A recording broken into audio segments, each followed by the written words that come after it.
नमस्ते दोस्तों। क्या आपने कभी सोचा है कि हमारी ज़िंदगी का सबसे बड़ा बर्डन अक्सर हमारे ही दिमाग और दिल में छुपा होता है। हम पुराने रिश्ते, गलतियाँ, असफलताएँ और तकलीफ़ें छोड़ नहीं पाते और यही हमें अंदर ही अंदर तोड़ती रहती है। अगर आप भी महसूस करते हैं कि दिल में बहुत सारे अनचाहे बोझ जमा हो गए हैं, तो आज का यह वीडियो आपके लिए है। आज हम बात करने वाले हैं एक बेहद ही खास किताब के बारे में जिसका नाम है द आर्ट ऑफ लेटिंग गो और इसे लिखा है निक ट्रेंटन ने। यह किताब हमें सिखाती है कि कैसे हम अपने पुराने घावों से बाहर निकलें और कैसे हम उन चीज़ों को छोड़ना सीखें जो हमें रोक रही है और कैसे हम अपने अंदर भावनात्मक आज़ादी और सुकून को पा सकते हैं। दोस्तों, अक्सर हम सोचते हैं कि ज़िंदगी में हम आगे क्यों नहीं बढ़ पा रहे हैं? क्यों हम हमेशा चिंता और तनाव से घिरे रहते हैं? इसकी असल वजह है कि हम अतीत को पकड़े रहते हैं। यह किताब हमें बताती है कि छोड़ना कमज़ोरी नहीं, बल्कि सबसे बड़ी ताकत है। जब हम छोड़ना सीख जाते हैं, तभी असली शांति और खुशी हमारे जीवन में आती है। हम सभी ने कभी ना कभी ऐसा महसूस किया होगा कि जहां हम किसी इंसान को, किसी याद को, किसी गलती को या फिर किसी दर्द को छोड़ना चाहते हैं, लेकिन फिर भी कुछ हमें रोक लेता है। यह किताब आपको एक ऐसे सफ़र पर ले जाएगी जहां आपको एहसास होगा कि ओवरथिंकिंग सिर्फ थकाता है, नेगेटिव इमोशंस सिर्फ जलाते हैं और पेनफुल मेमोरीज सिर्फ रोकते हैं। लेकिन जब आप सच में लेट गो करना सीख जाते हैं, तो वही ज़िंदगी जो एक बोझ लगती थी, धीरे-धीरे एक ब्लेसिंग्स लगने लग जाती है। मैं कौन हूँ और ये चैनल क्यों खास है? नमस्कार, मैं हूँ इस कहानी का सूत्रधार, आपका दोस्त राहुल सिंह और आप देख और सुन रहे हैं मिनिस्ट्री ऑफ ज़िंदगी यूट्यूब चैनल, जहाँ आपको मिलेगा वो हर एक ज्ञान और तरीका जो सीधे आपके जीवन को बेहतर बना सकता है।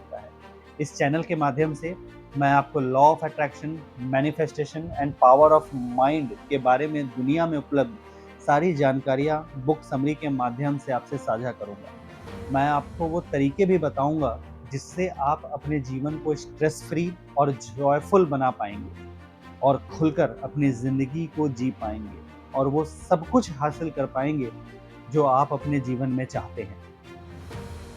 चलिए दोस्तों, शुरू करते हैं इस सफ़र को जिसमें हम आज बात करेंगे द आर्ट ऑफ लेटिंग गो, कि जिसे लिखा है मशहूर राइटर निक ट्रेंटन ने। Chapter 1, understand yourself and let go of control. खुद को समझना और चीज़ों एवं सिचुएशन से कंट्रोल छोड़ना एक बहुत ही गहरा लेकिन बेहद सशक्त करने वाला अनुभव है। इंसान की फितरत होती है कि वह हर चीज़ को अपने हिसाब से चलाना चाहता है।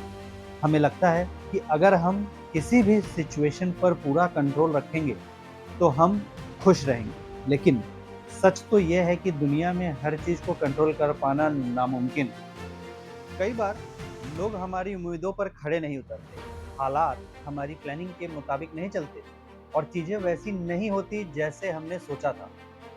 ऐसे में अगर हम हर बार परेशान होते रहेंगे और खुद को कोसते रहेंगे, तो हमारी मेंटल हेल्थ पर बहुत बुरा असर पड़ेगा।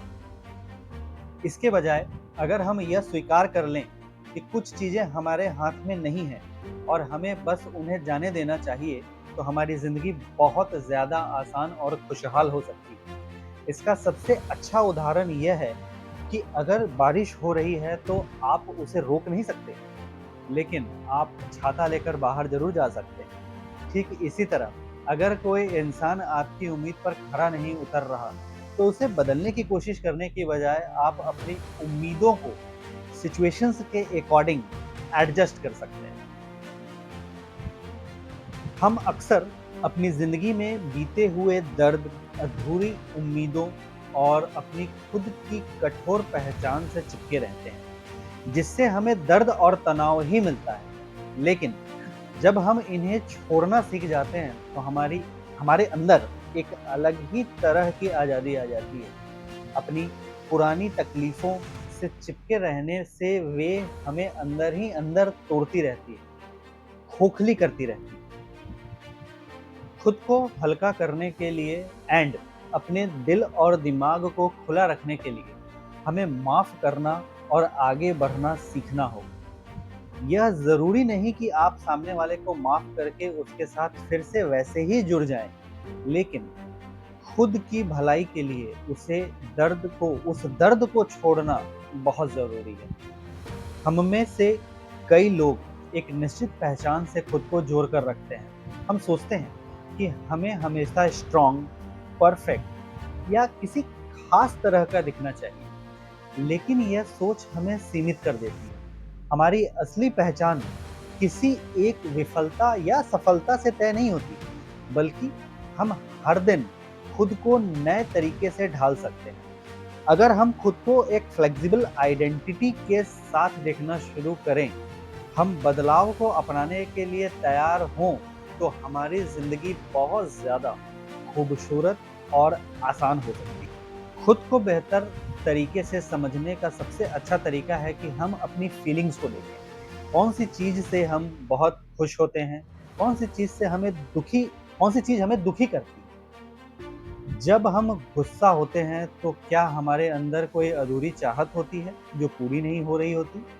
इन सवालों पर ध्यान देना हमें खुद को जानने में मदद करता है। जब आप खुद पर भरोसा रखते हैं तो आपको बाहरी चीजों से बहुत ज्यादा फर्क नहीं पड़ता। आप ये समझ जाते हैं कि आप सही रास्ते पे हैं और अच्छी तरह से अपने लक्ष्य की तरफ बढ़ रहे हैं, और बाकी चीजें अपने आप ठीक हो जाएंगी। Chapter 2, breaking the chains of negativity. हम सभी के अंदर एक ऐसी आवाज होती है जो हमें कॉन्स्टेंटली जज करती है, क्रिटिसाइज करती है और हमें बताती है कि हम दूसरों जितना अच्छे नहीं हैं। हमारी ये नेगेटिव इंटरनल वॉइस धीरे धीरे हमारे सेल्फ कॉन्फिडेंस को निगल जाती है और फिर हम खुद से ही डरने लगते हैं। जैसे ही एक नेगेटिव थॉट हमारे दिमाग में आता है, दूसरा और नेगेटिव थॉट, गहरा थॉट हमारे दिमाग में आने लगता है, फिर तीसरा, और फिर ऐसे एक चेन बन जाता है नेगेटिव थॉट। जब तक हम इस चेन को तोड़ते नहीं, तब तक हम खुद को ही मेंटल प्रिजन में कैद कर देते हैं। परफेक्शनिज्म भी नेगेटिविटी का एक दूसरा चेहरा है। हम खुद से एक्सपेक्ट करते हैं कि हर बार बेस्ट ही परफॉर्म करें, जीरो मिस्टेक्स के साथ। लेकिन क्या कभी सोचा है कि परफेक्शनिज्म दरअसल एक डर है, fear of judgment, fear of failure का डर। और इसी डर के कारण हम कोशिश करने से पहले ही हार मान लेते हैं। यह हमें प्रोग्रेस करने से रोकता है।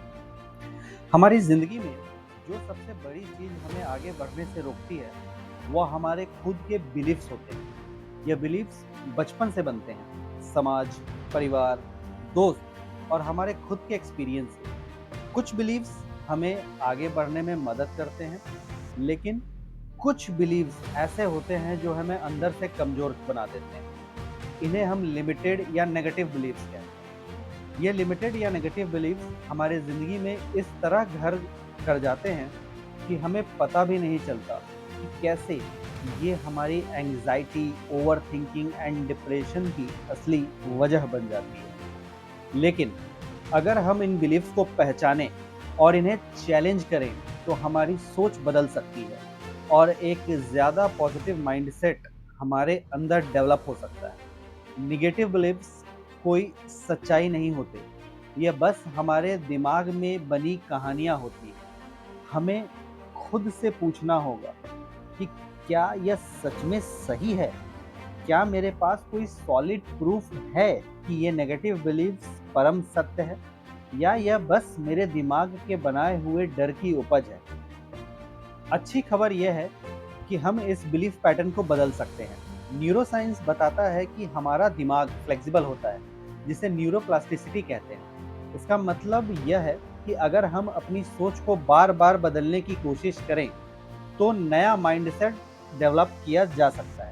नेगेटिव बिलीव्स को चैलेंज करने के लिए सबसे पहले हमें उन्हें पहचानना होगा। इसके लिए हमें अपने थॉट्स को ऑब्जर्व करना होगा। जब भी आपको कोई डराने या आपको रोकने वाला थॉट आए, तो उसे लिखिए, फिर पूछिए कि क्या यह बिलीफ सच में सही है, क्या इसका कोई प्रूफ है, या यह सिर्फ आपके दिमाग में बसा हुआ एक डर है।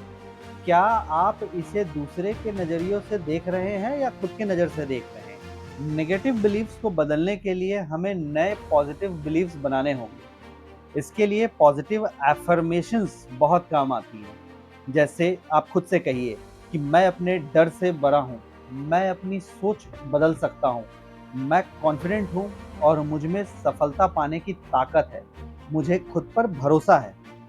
ऐसे पॉजिटिव अफर्मेशंस को रोज सुबह उठकर और सोने के पहले दोहराने से, बोलने से बहुत पॉजिटिव इम्पैक्ट आता है। आपके पुराने नेगेटिव बिलीव्स के पैटर्न चेंज होते हैं। इसके अलावा पॉजिटिव लोगों के साथ रहिए। जिन लोगों के साथ आप ज़्यादा समय बिताते हो, उनका आपकी सोच पर, आपकी आदतों पर बहुत गहरा असर होता है। जब भी कोई नेगेटिव बिलीफ आपको पकड़ने की कोशिश करे, तो उसे एक्शन में चैलेंज करिए। जब आप एक्शन लेते हैं, तो आपका दिमाग खुद ही उस पुराने बिलीफ को छोड़कर नए बिलीफ को अपनाने लगता है। Chapter 3, the growth mindset. Growth mindset कोई फैंसी टर्म नहीं है। आजकल इस दुनिया में बहुत ज़्यादा ग्रोथ माइंडसेट की बातें हो रही है, परंतु यह कोई बहुत ही फैंसी या वैसा कोई टर्म नहीं है। यह असल में ज़िंदगी जीने का एक वो तरीका है, जहाँ हम खुद को एक पॉसिबिलिटी की तरह देखते हैं, ना कि एक फिक्स्ड आइडेंटिटी की तरफ। ग्रोथ वहीं होती है जहाँ डिस्कम्फर्ट होता है, जहाँ गिरने का डर है, जहाँ हर कदम पर एक नई चुनौती होती है, वहीं ग्रोथ माइंडसेट होता है। जब आप फेलियर को एंड नहीं बल्कि बिगिनिंग मानते हैं, जब आप बिलीव करते हैं कि टैलेंट और इंटेलिजेंस जन्म से नहीं मेहनत से आती है, और सबसे बड़ी बात ये तब आती है जब आप खुद को इवॉल्व करने का मौका देते हैं। ग्रोथ माइंडसेट का मतलब ये नहीं कि आप हर दिन मोटिवेटेड ही महसूस करेंगे या हर बार जीतेंगे ही। ग्रोथ माइंडसेट का मतलब होता है keep showing up even if you are scared. इसका मतलब होता है कंफर्ट जोन को छोड़कर उस जगह जाना जहां लर्निंग पेनफुल तो होती है, लेकिन मीनिंगफुल भी होती है। एक बच्चा जब चलना सीखता है तो वो बहुत बार गिरता है, लेकिन क्या वो हार मान लेता है? नहीं, क्योंकि उसके अंदर ये थॉट ही नहीं होती कि मुझसे नहीं होगा। वो बस करता है, बार बार करता है, जब तक उसे चलना नहीं आ जाता। यही माइंडसेट हमें फिर से चाहिए, fearless, curious and open. Growth mindset adopt करना एक दिन का काम नहीं है, ये रोज का डिसीजन है। ये डेली की आदत है जिसमें आप खुद को जज नहीं करते, बल्कि खुद को एक मौका देते हैं और सबसे जरूरी, खुद पर भरोसा करते हैं। जब आप कहते हैं मैं सीख सकता हूँ, मैं बदल सकता हूँ, मैं और बेहतर बन सकता हूँ, तो आप अपने ही इनर वर्ल्ड को रीसेट कर रहे होते हैं। तो अगली बार जब कोई चैलेंज सामने आए, तो खुद से सिर्फ एक सवाल पूछना, मैं इससे क्या सीख सकता हूँ? क्योंकि यही सवाल आपकी पूरी सोच बदल सकता है और आपके पूरे जीवन को एक नई उड़ान देने की ताकत रखता है। आपके पूरे जीवन को एक नए डायरेक्शन की तरफ ले जा सकता है, जहाँ सफलता आपका इंतजार कर रही है। Chapter 4, psychological strategies. हमारी ज़िंदगी में जो सबसे बड़ी चीज़ हमें परेशान करती है, वो हमारे खुद के थॉट्स और इमोशंस होते हैं।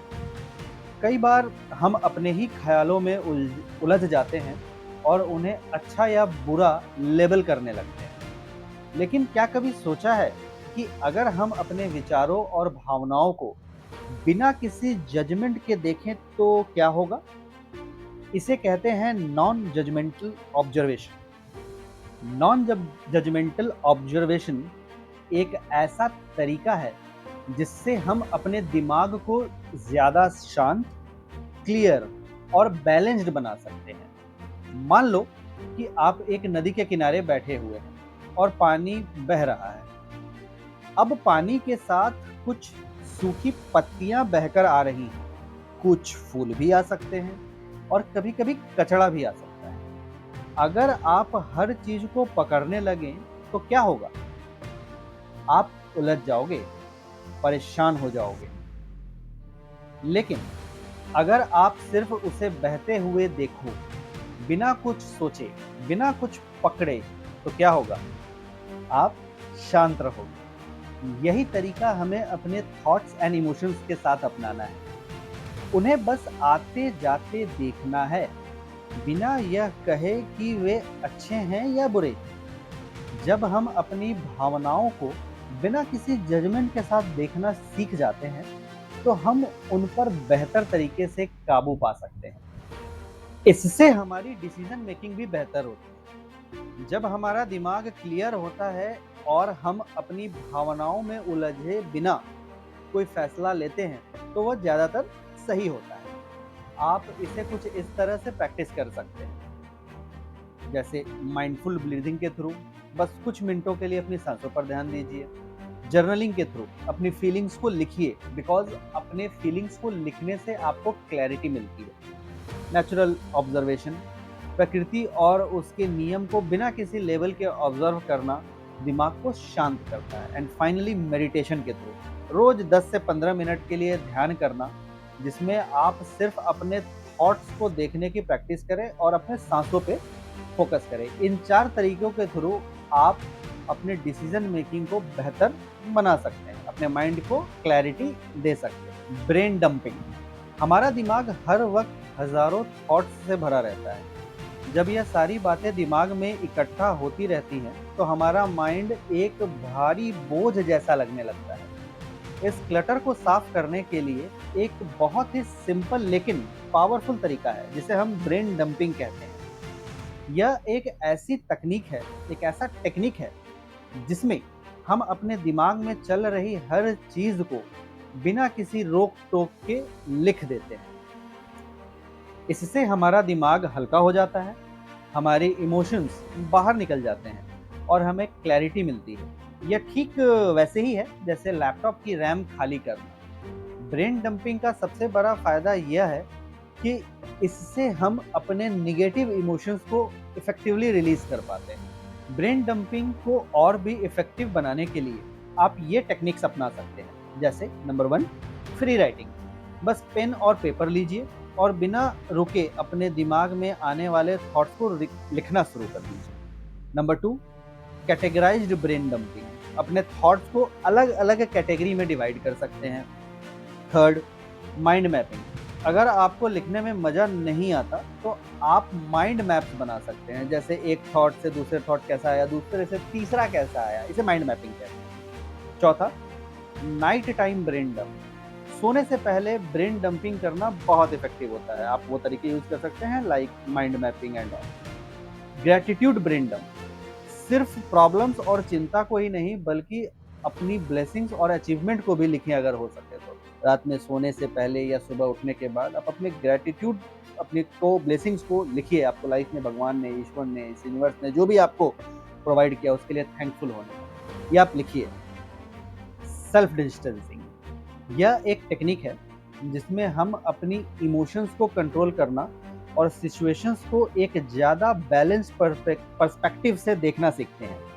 सेल्फ डिस्टेंसिंग का मतलब है कि अपनी ज़िंदगी को, किसी सिचुएशन को कुछ दूर से देखना।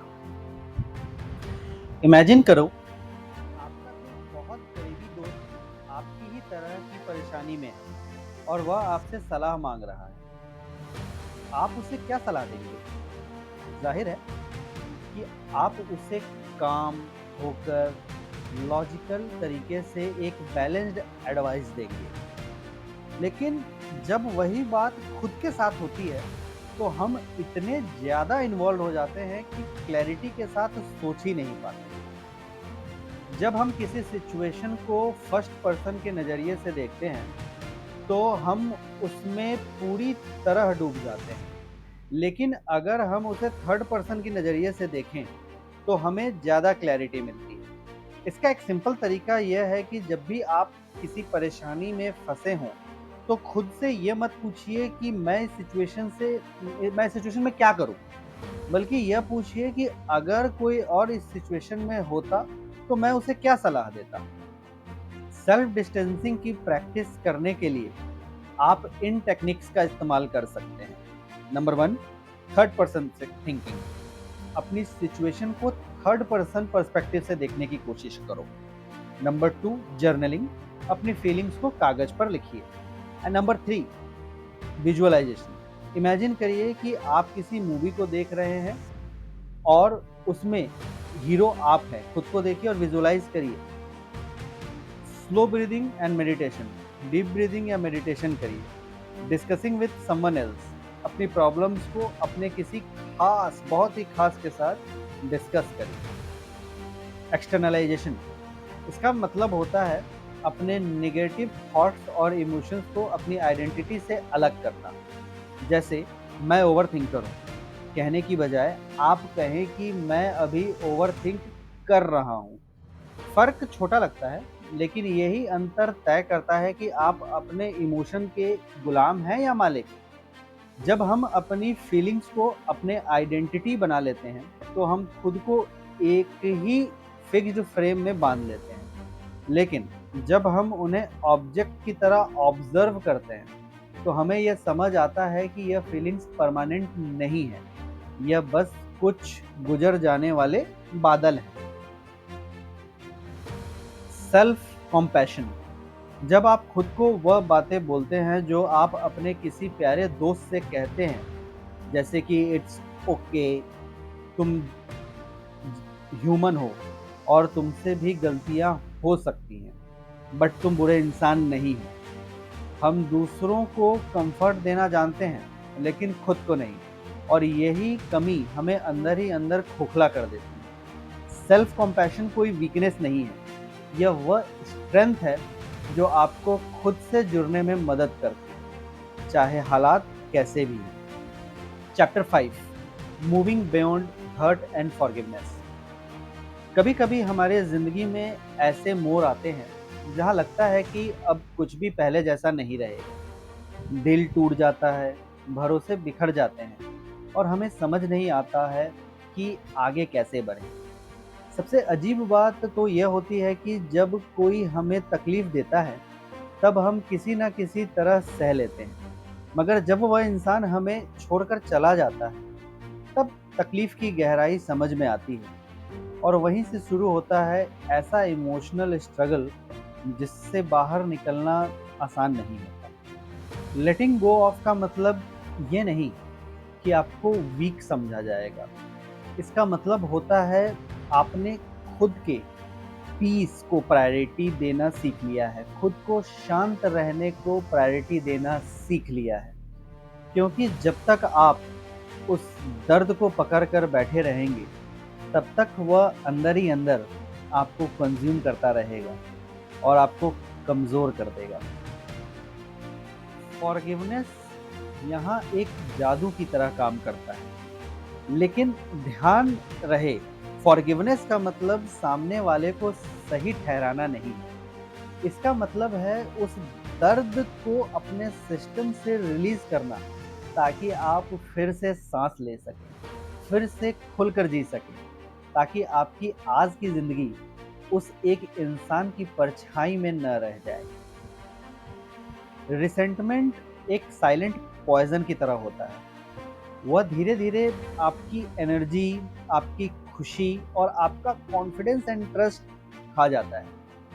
जब तक आप उस इंसान से नफरत करते रहेंगे जिसने आपको हर्ट किया है, जिसने आपको परेशान किया है, तब तक आप असल में उसके ही कंट्रोल में रहेंगे और आपके जीवन में शांति नहीं आ पाएगी, आप परेशान रहेंगे। इससे बाहर कैसे आएं? पर्सपेक्टिव टेकिंग एक पावरफुल हीलिंग टूल बन सकता है। जब हम खुद को उस इंसान की पोजीशन में रखकर सोचते हैं तब कई बार हमें क्लैरिटी मिलती है। जरूरी नहीं कि सामने वाला सही था, लेकिन जब हम समझने की कोशिश करते हैं कि उसने वैसा क्यों किया, क्यों उसने आपको हर्ट किया, क्यों उसने आपको तकलीफ दी, तो अनुमान ये लगाया गया है, ये मेजरली पाया गया है कि जो रिसेंटमेंट, जो नफरत उस इंसान के लिए आपके मन में रहता है वो थोड़ा कम हो जाता है। इमोशनली मूव ऑन करने के लिए एक और बहुत जरूरी चीज जिसे हम कहते हैं बाउंड्री सेट करना। बाउंड्री सिर्फ दूसरों को नहीं, खुद को भी ये सिग्नल देती है कि अब आप अपने मेंटल पीस को सीरियसली लेने लगे। अपने दर्द को लेकर थेरेपी लेना, जर्नलिंग करना या ट्रस्टेड फ्रेंड्स से बात करना, ये सब छोटे-छोटे स्टेप्स होते हैं जो मिलकर एक बड़ी हीलिंग फैक्टर बना सकते हैं। सबसे ज़रूरी बात, खुद को ब्लेम करना बंद कीजिए। आपको ये समझना होगा कि आपने उस वक़्त वही डिसीज़न लिया जो आपको सही लगा और आपने आपको दोष देना बंद कर दीजिए। दोस्तों, द आर्ट ऑफ लेटिंग गो हमें ये सिखाती है कि ज़िंदगी हमेशा आपके प्लान के हिसाब से नहीं चलेगी। लेकिन अगर आप खुद को समझते हैं और कंट्रोल छोड़ना जानते हैं, तो आप हर हालात में खुश रह सकते हैं। लेटिंग गो कोई शॉर्टकट नहीं है, न ही कोई मैजिकल मोमेंट है। यह एक कॉन्शियस डिसीजन है, हर दिन, हर थॉट के साथ खुद को थोड़ा दूर करने का। आपने अब तक अपनी ज़िंदगी में जो झेला है, वह आपकी ताकत बन सकता है। अगर आप उसे पकड़ कर बैठने की जगह उसे धीरे-धीरे छोड़ना सीख जाएँ, तो हर वह इमोशन जो अब तक आपको तोड़ता था, आपको तकलीफ़ देता था, वह अब आपको जोड़ सकता है और आपको इतना मजबूत बना सकता है कि सक्सेस आपके कदम चूमेगी। तो अगली बार जब आपका दिमाग किसी बोझ से भारी लगे, तो उसे अपने अंदर रखने के बजाय बाहर निकाल दीजिए।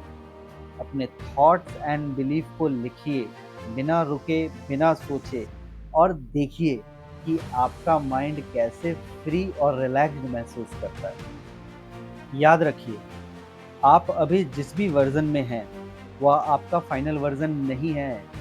आप हर दिन एक नया वर्ज़न बन सकते हैं। आप हर दिन अपना एक बेटर वर्ज़न बन सकते हैं। तो उठिए, अपनी लाइफ़ स्टोरी का कंट्रोल वापस अपने हाथ में लीजिए। अपनी लाइफ़ का वो चैप्टर जो आपको रुलाता था, उसे अब बंद कीजिए और अपनी लाइफ़ का एक नया पन्ना खोलिए, जहाँ आप नैरेटर हैं, विक्टिम नहीं, जहाँ आप हीरो हैं, विलन नहीं। सोचिए, जैसे एक नाव नदी में बहती है, वह हर लहर को गले लगाती है, लेकिन किसी को पकड़ती नहीं। वह बस आगे बढ़ती जाती है अपने रास्ते पर।